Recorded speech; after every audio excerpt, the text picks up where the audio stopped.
धन्यवाद नमस्कार म धेरै टाढा त होइन सानेपाबाट आएको हो टिच फर नेपालको कुनै कुनै कार्यक्रममा बोलाउनुहुन्छ मलाई खुसी लाग्छ तर यो आउँदा आउँदा मैले एउटा कुरा सम्झिरहेको थिएँ तपाईँको तपाईँहरूले यो कोनान डोयल भन्ने एउटा राइटर पुरानो राइटर हो उसले त एउटा सर्लक होम्स भन्ने कथाहरू लेख्थ्यो उसले तपाईँहरूले कतिले सिनेमा हेर्नु भएको होला पढ्नु भएको होला होइन यो मभन्दा पनि अगाडिको जेनेरेसन मेरो दाइहरूले पढ्नुहुन्छ सर्लक होम्समा को बारेमा सर्लक होम्स चाहिँ एकदमै तिखो मगज भएको मानिस उतै काहीँ मर्डर केही क्राइम भएछ भने चाहिँ खोज्दै पत्ता लगाइहाल्थ्यो त्यस्तो सर्लक होम्स उसको एउटा अनन्त मित्र असाध्यै मिल्ने साथी थियो डाक्टर वाटसन यो दुईजना चाहिँ सँगसँगै जहाँ पनि सँगसँगै भन्थ्यो तपाईँको एक दिन चाहिँ सर्लक होम्स र डाक्टर वाटसन चाहिँ अफ्रिकाको सफारीमा गएको रहेछ तपाईँको यो कथा हो अफ्रिकाको सफारीमा गएको रहेछ सफारीमा चाहिँ उनीहरूले चाहिँ इभिनिङ साँझमा चाहिँ टेन्ट राखेर पाल टाँगेर तखेरि आफ्नो आफ्नो बेडमा चाहिँ एउटा ठुलो राखेर चाहिँ सुतेछ तपाईँको मध्यरातमा चाहिँ सर्लक होम्स उठेर चाहिँ वाटसनलाई उठाएछ उसले चाहिँ ए वाटसन उठा त तिमी चाँडो भनेर उठेछ उताखेरि माथि हेर त तिमी के देख्छौ ओहो कस्तो राम्रो हेर त ताराहरू कस्तो चम्किएको कस्तो राम्रो देख्छौ भनेर देखिन्छ भनेर भनेछ उसले त त्यसबाट तिमीले के अर्थ्याउँछौ भनेर भन्छ यसबाट के अर्थ्याउने भने चाहिँ यदि यो एस्ट्रोनोमीबाट चाहिँ अथवा यो खगोलशास्त्रबाट हेर्ने हो भने चाहिँ यहाँ चाहिँ हजारवटा ग्यालेक्सीहरू छ करोडौँ तपाईँको प्लानेट र स्टार्सहरू छ भने देखाउँछ एस्ट्रोनोमिकल हेर्दाखेरि चाहिँ तपाईँको र एस्ट्रोलोजिकली हेर्दाखेरि ज्योतिषी शास्त्रबाट हेर्दाखेरि चाहिँ के देखाउँछ भने चाहिँ शनि र बृहस्पति चाहिँ एकै लाइनमा भएको छ अब यसले हुँदाखेरि बृहस्पति भन्दाखेरि चाहिँ अलिक बौद्धिक काम गर्ने मानिसहरूलाई चाहिँ यो केही दिनसम्म चाहिँ ठिक हुने छैन उसले अलिक दुःख पाउने शनिको उसमा छेउमा भएको हुनाले भनेछ तखेरि अब दर्शन शास्त्रले भन्ने हो भने चाहिँ माथि हेर्नुहोस् ब्रह्माण्ड त्यत्रो छ तपाईँको है त्यत्रो ब्रह्माण्डमा यो संसार पृथ्वी भनेको त केही नै केही त्यही माथि पनि हामी ह्युमन बिङ भन्नुहोस् त हामी त केही नै केही यो देखाउँछ भनेर भन्छ अब मौसम मेट्रोलोजिकली हेर्ने हो भने मौसम शास्त्रबाट हेर्ने हो भने चाहिँ भोलि बडा सफा हुने दिन हुनेछ भनेर भनेछ उसले तपाईँखेरि वाटसनले सर्लक होम्सलाई सोधेछ तपाईँ त के अर्थाउनुहुन्छ अलि भनेर सर्लक होम्सले हे लाटा देखेन हाम्रो पाल चोरेर लगेको छ कसैले भनेकै जस्तो तपाईँको यो शिक्षा भन्ने कुरामा पनि हामी के गर्छौँ भने तपाईँको विभिन्न बाहिर कुरा गर्छौँ कोही बेला चाहिँ जुन एसेन्स हो त्यो कुरा चाहिँ हामी बिर्सिन्छौँ तपाईँको हामीले कुरा गर्नलाई हामीले अघि वाटसन र सर्लक होम्सको भएको जस्तो वास्तवमा औपचारिक शिक्षा भनेको चाहिँ यो 18th सेन्चुरीमा सुरु भएको हो उनीहरूले भन्छ एज अफ एनलाइटनमेन्ट भन्छ तपाईँको त्योभन्दा अगाडि के थियो भने तपाईँको अब पहिला त ग्रिक फिलोसफी एरिस्टोटल प्लेटो होइन जे पनि ग्रिकलाई हेर्थ्यो उनीहरूले त्यसकै आधारमा तपाईँ कुराहरू थियो अन्धविश्वास धेरै थियो तपाईँको विचक्राफ्टको कुरा गर्नुभयो विचक्राफ्ट थियो अनेक सुपरस्टिसन धेरै थियो एज अफ रिजन अथवा एज अफ इन्लाइटनमेन्ट अथवा एज अफ रिजन पनि भन्छ त्यसलाई 18th सेन्चुरीमा जस्तो सर आइज्याक न्युटन तपाईँको यो अरू फ्रान्सिस बेकन धेरै तपाईँको जन लक यिनीहरूले त के भन्यो भने चाहिँ होइन त्यस्तो सुपरस्टिसनमा कुरा गर्ने होइन अब त एज अफ रिजनमा कुरा गर्नुपर्छ के कुरा चाहिँ ठिक हुन्छ के कुरा ठिक हुन्छ, केले गर्दा के हो, यो बलियो भने किन बलियो, यसको असर के पर्छ, यसको कारण के हो, त्यो त्यसरी पनि हामी जानुपर्छ। त्यस कारण त त्यो एजलाई त 18th सेन्चुरीलाई त एज अफ साइन्टिफिक रेभोल्युसन पनि भन्छ तपाईँको। त्योभन्दा अगाडि चाहिँ के थियो भने मानिसहरूमा के थियो भने शिक्षा भनेको चाहिँ धनीका ठुला ठुला मानिसहरूले छोराछोरीहरूले मात्रै पाउनुपर्छ, किन उनीहरूले मात्रै they have innate ability to learn, उनीहरूकोमा चाहिँ उनीहरूले सिक्ने शक्ति चाहिँ उनीहरूले जन्मैदेखि लिएर आएको हुन्छ। तल तल गरिबको छोराछोरीलाई पढाउनु पर्दैन, उनीहरूले त्यो एब्जर्भ गर्न सक्दैन, बुझ्नु सक्दैन भन्ने थियो। त्योभन्दा अगाडि चाहिँ द एज अफ रिजनमा त्यो फ्रान्सिस बेकनहरू तपाईँको आइजक न्युटन अब आए, तपाईँ मोन्टेस्क्यू तपाईँको यो भयो, देकार्ते फ्रेन्च यो फिलोसफर, यिनीहरूको पछि आएपछि होइन केटाकेटी सबै केटाकेटीहरूको मन चाहिँ के हुन्छ भने जन्मिँदाखेरि चाहिँ एउटा ट्याब्लेट जस्तो हुन्छ अरे, ओपन ट्याब्लेट। उनीहरूले त ल्याटिनमा ट्याबुला रासा भन्छ तपाईँको, ओपन ट्याब्लेट हुन्छ। त्यो उसको सेन्सरी पर्सेप्सनबाट उसले सिक्दै जान्छ सबै केटाकेटीहरूले, फरकै छैन, धनीको छोरा होस् धनीको छोरी होस् केही फरक छैन, सबैले सिक्दै जान्छ केटाकेटी, सबैकोमा त्यो हुन्छ। 18th सेन्चुरीभन्दा अगाडि अर्कै विचार थियो, एज अफ रिजन पछि अर्कै आयो। त्यसपछि हो तपाईँको फर्मल एजुकेसन, औपचारिक शिक्षा भन्ने कुरा चाहिँ त्यसपछि बिस्तारै सुरु भयो तपाईँको। फेरि तपाईँलाई अचम्म लाग्छ तपाईँको, औपचारिक पहिला शिक्षा सिकाउँदाखेरि चाहिँ सिकाउने भनेर होइन तपाईँको,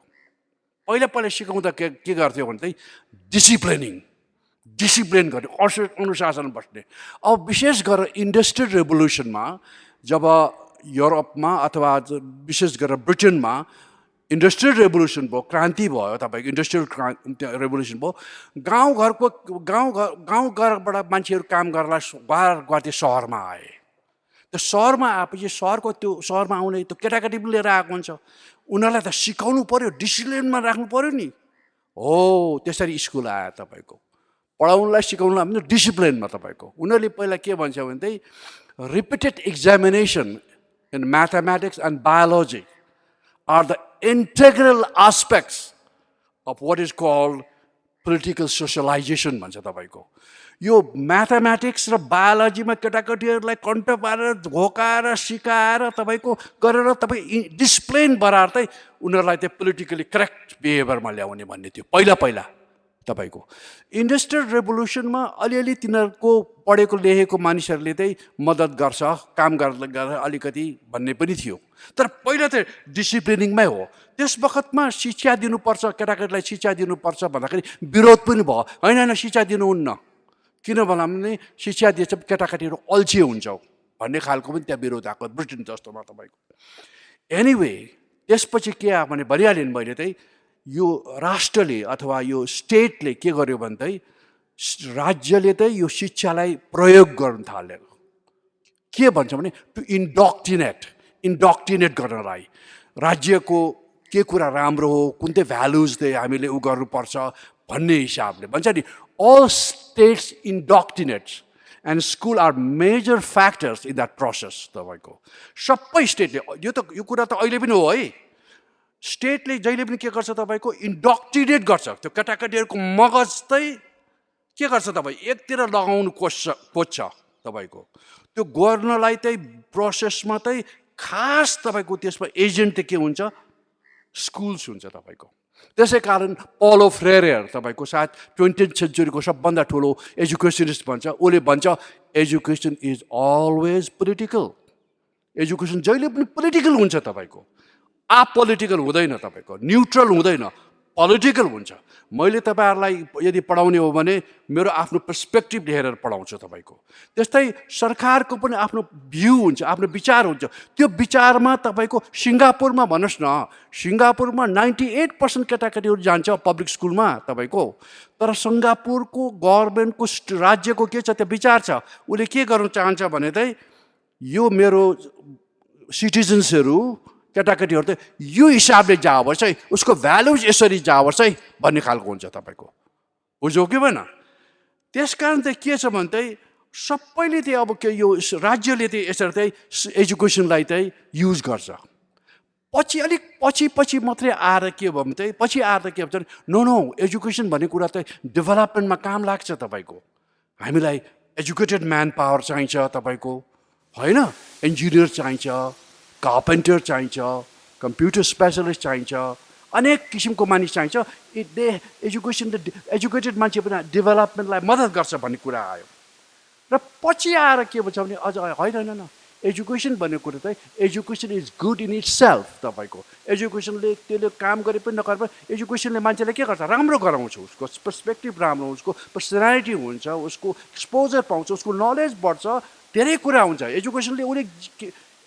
इट्स सेल्फ इज गुड तपाईँको उसले भन्ने खालको आयो यो 1848मा तपाईँको यो म नाम खुब लिन्छु होरास म्यान भन्ने तपाईँको म्यासाचुसेट्सको उतै पहिला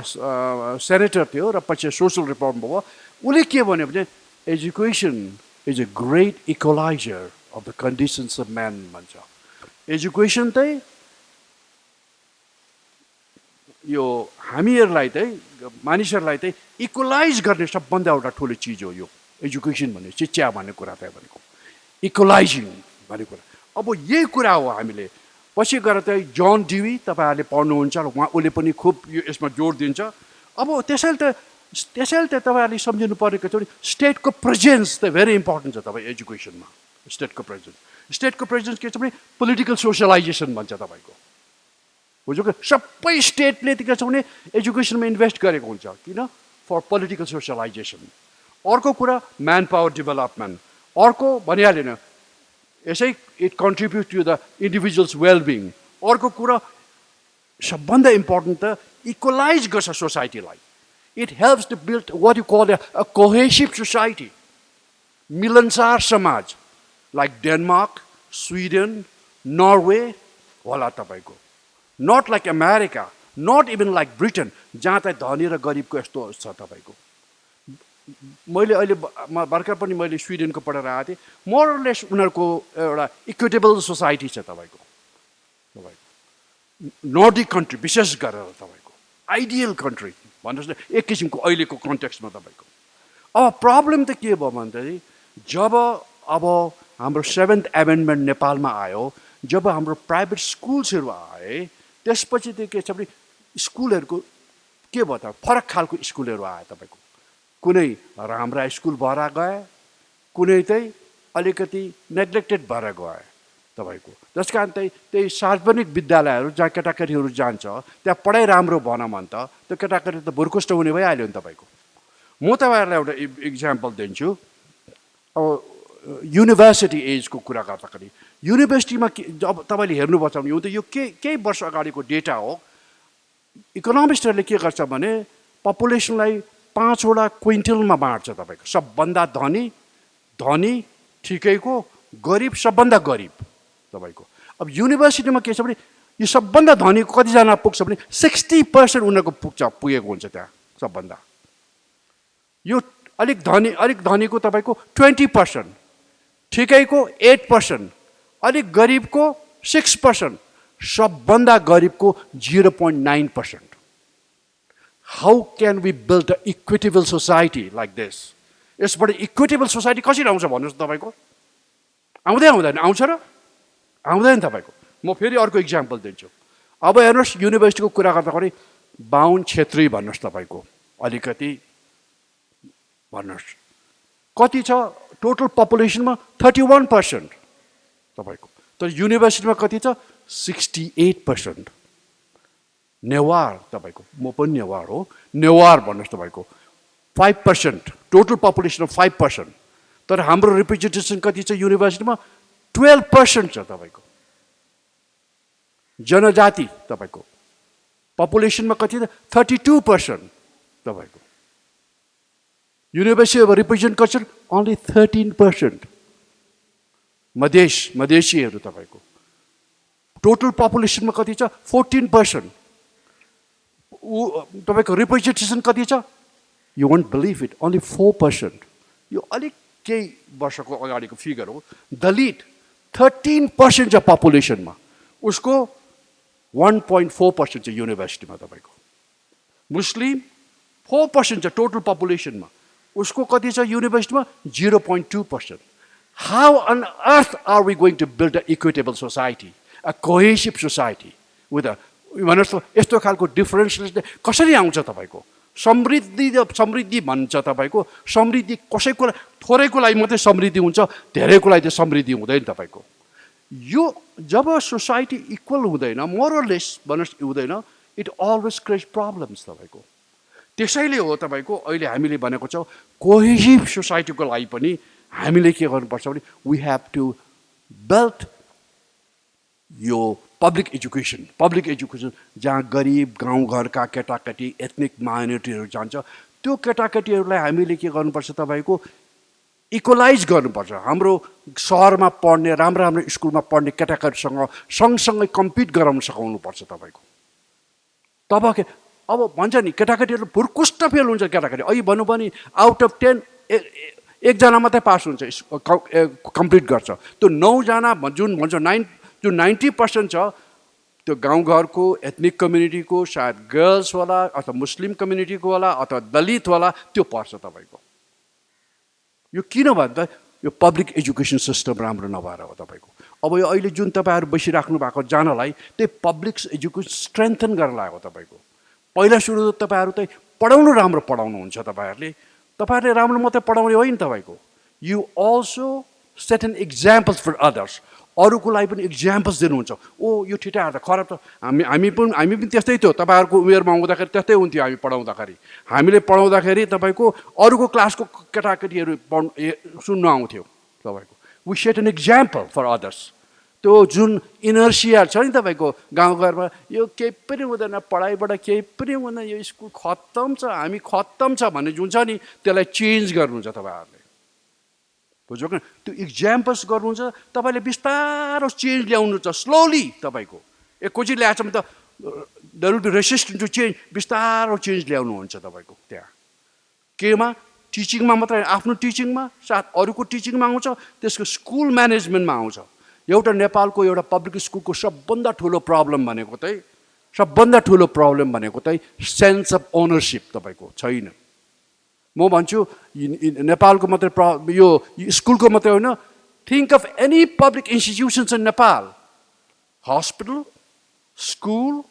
college university total lack of ओनरसिपै छैन तपाईँको त्यहाँ यो मेरो यो हाम्रो हो भन्ने नै छैन तपाईँको टोटल ल्याक अफ ओनरसिप तपाईँको हो त्यो ओनरसिप ल्याउनुपर्छ फेरि त्यो स्कुलमा तपाईँको how do you do that त्यो ओनरसिप म त्रिचुर कलेजमा तपाईँहरू धेरै त जन्मिनु भएको थिएन 54-55 इयर्स अगाडि पढाउँदाखेरि तपाईँको जुन स्थितिमा थियो तपाईँको त्यो क्लासरुममा जाँदा म 50 वर्षपछि जाँदा त्यो क्लासरुम त्यस्तै देखेँ मैले एक कोट पेन्ट पनि लगाएको छैन केही पनि छैन तपाईँको 50 वर्षको क्लासरुममा जाँदाखेरि त्यस्तै थियो त्यो ओनरसिपै छैन तपाईँको हो we have to bring that ownership in each school in each college each campus each in university अनि तपाईँको हस्पिटलमा ओ त्यस्तो त्यो चाहिँ तपाईँहरूले चाहिँ ल्याउनु त्यस कारण तपाईँहरू त वास्तवमा म के भन्छ भने you are leaders on training तपाईँहरू त लिडर्स हो वास्तवमा ट्रेनिङमा हुनुहुन्छ तपाईँको त्यो काम गर्दाखेरि तपाईँ त्यो यस्तो लिडरसिप लिएर आउनुहुन्छ कि someday I would like to see you as one of the prime ministers or ministers तपाईँहरू जस्तो तपाईँको त्यो एक्सपिरियन्स भएको लिडरसिप केही गर्छु भन्ने हुन्छ नि तपाईँको म के देखाएर छाड्छु देखाउँछु भन्ने खालको एउटा हिम्मत तपाईँहरूले त्यो अनुभव लिएर गर्नुहुन्छ त्यस कारण यहाँ अभिभावक हुनुहुन्छ भने आई कङ्ग्रेचुलेट यु तपाईँहरू सबैलाई म बधाई दिन्छु कि तपाईँहरूको छोराछोरीहरू चाहिँ यसरी 2 वर्षको लागि जानलाई तयार भएर आउँछ वन्डरफुल मैले त्यो कहिले पनि अपर्च्युनिटी पाइनँ तपाईँको त्यो अपर्च्युनिटी पाइदिएको थिएँ म कहाँ पुग्थ्यो होला तपाईँको होइन तर यो कस्तो भने साँच्चैको यो ठुलो एजुकेसन हो यो जुन उहाँहरू गर्नुहुँदैछ ठुलो एजुकेसन हो मैले टाइम पनि अलिक बढी लिएको अरे यहाँहरूलाई म फेरि बोलाउनु भएकोमा धन्यवाद दिन्छु यहाँहरूलाई जो जानुहुँदैछ ट्रेनिङमा लिनुहुन्छ यहाँहरूलाई मेरो शुभकामना छ र पछि त भेटघाट भइहाल्छ धन्यवाद